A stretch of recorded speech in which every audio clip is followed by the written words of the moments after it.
Well, welcome to Hamilton County Newsmakers. I'm Perry Williams, and today I have Maggie Owens with me, who works at the Hamilton County Humane Society. Welcome, Maggie. Well, thanks for having me. Well, you know, every week I do a show with your husband, which is called Noblesville Main Street, so it's nice to have you here today. Well, thanks for having me. Let's talk a little bit about Hamilton County Humane Society, because you guys do a tremendous amount of work out there, and people are very, very passionate about their animals. So let's talk a little bit about what you do, some of the hours, and some of those things, and basically what's your position. All right. What a lot of people don't know about the Humane Society for Hamilton County is that we are open admission, so that means any dog, any cat, any animal really that comes to our care, regardless of breed, size, medical condition, behavior concerns, we will take them in, and we are a no-kill, like a truly no-kill shelter. So we will have animals in our care for days to years to multiple years, and we do everything from rehabilitating their medical concerns to treating any of their medical conditions, and also doing a behavior rehabilitation with them in order to find them the most perfect home for them and to address the concerns that was why they were brought to us. So we have animals that are surrendered, so animals that the family no longer can care for, can't afford their medical need, or just no longer wants that animal. And we also are where an animal is picked up as a stray animal, so any of the community service officers in the area will pick up those animals and bring them to us. So we are one of the few shelters that operate that way, where we are the stray and the county run, as well as the Humane Society. Now, one of the things, Maggie, I noticed when you watch TV, there seems to be that good old person out there that takes in animals, dogs or cats, and gets a little bit overwhelmed and gets way too many, and Yes. They move in on that. Have you experienced taking in some of those animals? And that's a very difficult time. It is a very difficult time. My particular role, I do all the outreach, so I'm not one of those people that go into the homes or into that situation. But in my time that I've been there, I've been at the Humane Society for almost a year now, and we've had two pretty severe cases of that. There was a breeder in Westfield that just kind of started off good, and everything kind of just got a little overwhelming for him, and it was a Shih Tzu breeder. And we were able to take in 12 of his Shih Tzus. But from my understanding, when the people went out to the house, I mean, there were close to 40 different dogs that were running around in that home, urine-soaked floors, and we took 12 of them, and we have successfully adopted all 12 out into homes. We treated almost all of them. Had the women that had been breeding females all had mammary masses that we took care of. We removed, we spayed and neutered all the animals, treated them for any of their medical conditions and dentals, and then were able to successfully adopt them out into a home. Another situation that was newsworthy recently was a bulldog rescue here in Hamilton County that had also kind of gotten in over their heads, and he ended up neglecting and leaving the animals for a long period of time, and one had died in that situation. And then we were able to pull 5 of the adults and 2 of the puppies and be able to, again, treat their medical conditions, work with their behavior concerns, and then be able to place them up for adoption. Now, how many dogs and cat animals do we have out at the shelter at any one time? At any one time, it is a very fluctuating number. At any given time, we have at least 200 animals in foster care. So those are not on our property, but they're in foster homes, whether that is pregnant moms, nursing moms, dogs with medical conditions. But at least 200 of our animals are in foster homes. And then I would say today we have probably close to 200 cats and over 75 to 100 dogs on site at the shelter. So it's quite a mass taking of efforts out there. It is. I see some very extremely hardworking people every day that are caring for these animals. Now, how is the Hamilton County Humane Society funded? The majority of our funding is actually through individual contributors, and we do get a portion of government funds that do cover the stray animals. So in Hamilton County, if an animal has come to us as a stray, it serves a 7-day stray hold. So all that means is we give them a shelter, food, water, and we give them their vaccinations, and that costs us about $11 every day. So it costs, let's say, $77 for those 7 days. The county then does provide that amount of money of what we do for the stray animals. Anything that has come in as an owner surrender, the county does not, give any money to.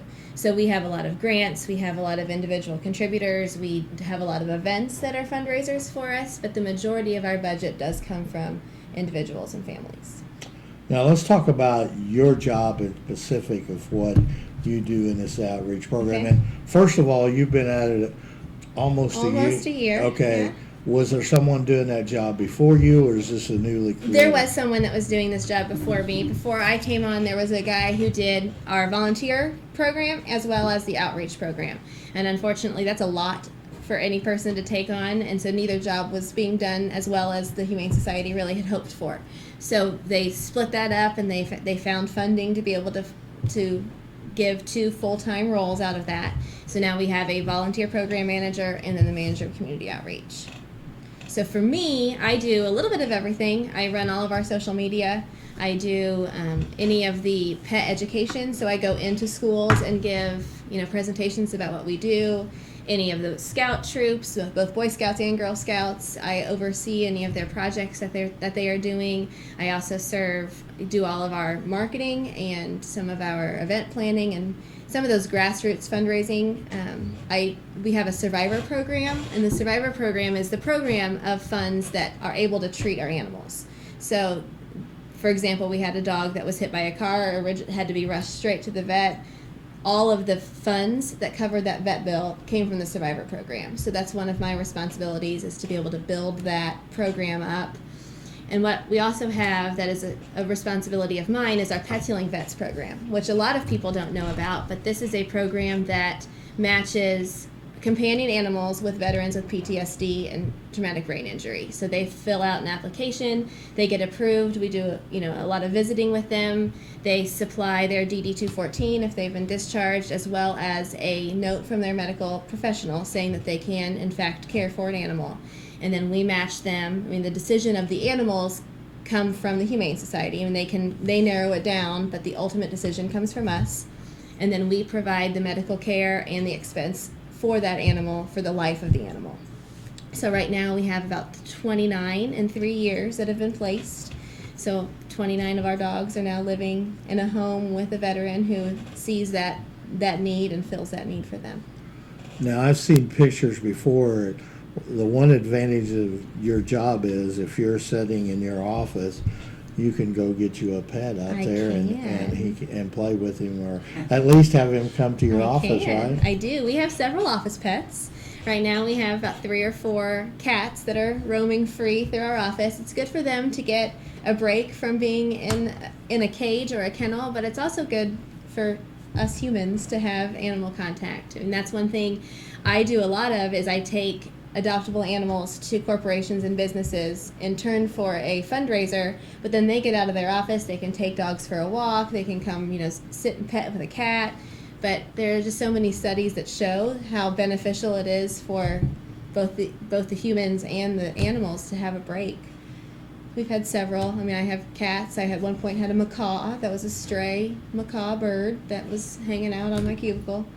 Now, also, do you have the program? I seen this on TV, and it was, I think, over a Muncie, where people can come and actually check out a dog and walk it or take it on walks, or we do not offer that program because we have so many animals.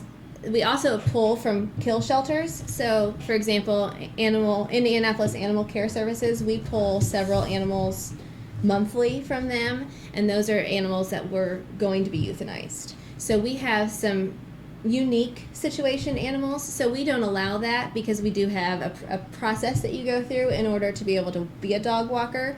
It is all volunteer driven, but we do have some specific guidelines and parameters for that.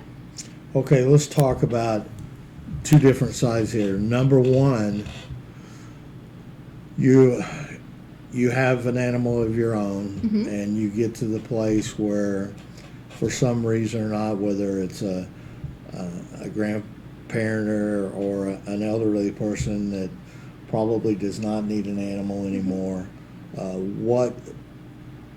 what can people do with family that could bring? How do you go about that? Okay. With our shelter, you do have to be a resident of Hamilton County in order to surrender an animal to us. Or if it's found, so a stray animal, you could be in Indianapolis, but you're driving to visit family in Noblesville and pass a stray animal, then it can come in. But for surrenders, you have to be a resident. So they would come in. Ideally, we suggest that you leave the animal in the car, just because there's a lot of people in the lobby. There are other animals that may not do well with other animals. So to come in, you have to show your ID that says that you live in Hamilton County, and then you will fill out the surrender form, and then one of our staff would come out to the vehicle or meet you outside to be able to take that animal. I mean, I know people obviously don't want to have to get to that position. Sure, and it's but it happens. It happens, but I can say very confidently that there is no better place for those animals to be in that situation, because our staff cares so much about them, and they treat them like their own, and they love them. And people, myself included, have taken animals home because they need that break. They need a place to just have a little bit of a respite care, and they're just very, very hard-working people. All right, let's talk about the other side of it. What if someone wants to adopt a dog? Oh. What do we do there? That's a much happier side Absolutely. of the story. If they want to adopt they do not have to live in Hamilton County. We've adopted to people on Ontario, Canada, that have come down and just fallen in love with a cat or a dog. So when you come in there, then you'll fill out a pre-approval application. I mean, a lot of people don't like to have to do that, but we can say that we check to see that they have a residence that they live in. It also asks who lives in the house, because we may have dogs or cats that maybe aren't good with children, and so we ask for who all lives in the house. And then they are welcome to walk through the kennel or the cattery area, and if there's any dog or cat that they're interested in, then they come back up to the front. They tell our front desk who they're interested in, and then they will get a staff member to take a dog outside or go into a visiting room just to be able to see how that goes, and then we hopefully will send an animal home. So there's a lot to going There through is. Mm-hmm. To an adopted dog. On an average, I know that you have different times where you have sort of like specials, but Yeah. on an average, how many are adopted? That's a tough question. Because it kind of probably It really is fluctuates. very day to day. Right now we're offering, because we are very full, so we have for the entire month of September a promotion for any dog that is 1 year to 4 years old is $50. 5 and up is $25, and then our cats are doing like a rescue one get one for $15. And we've had great success with that. There was one weekend, I want to say 2 weekends ago, that total we had 59 adoptions in that weekend. And that, I mean, as us to see, it was almost sad to then walk in and see all those empty cages and empty kennels, but they fill up quickly. So they don't have empties for very long. That sounds very interesting. Now, I saw you walking last night, okay? Yes. With actually a dog that came A dog that came. And he has a very tough life, doesn't he? He Sparky does. has tough life. Sparky lives a tough life on that sofa every day. He's a puppy still. I mean, he just turned 3, but when you meet him, you think he's got to be at least 13, as lazy as he is. I mean, the poor guy just lays and sleeps, and He'll take a nap with anybody, including when Chris does fall. yes, He curls they are right up buddies. there. He curls right on Chris's chest, and of course Chris doesn't shoo him away either. Yeah. Well, it's a great story, and what a great organization it is.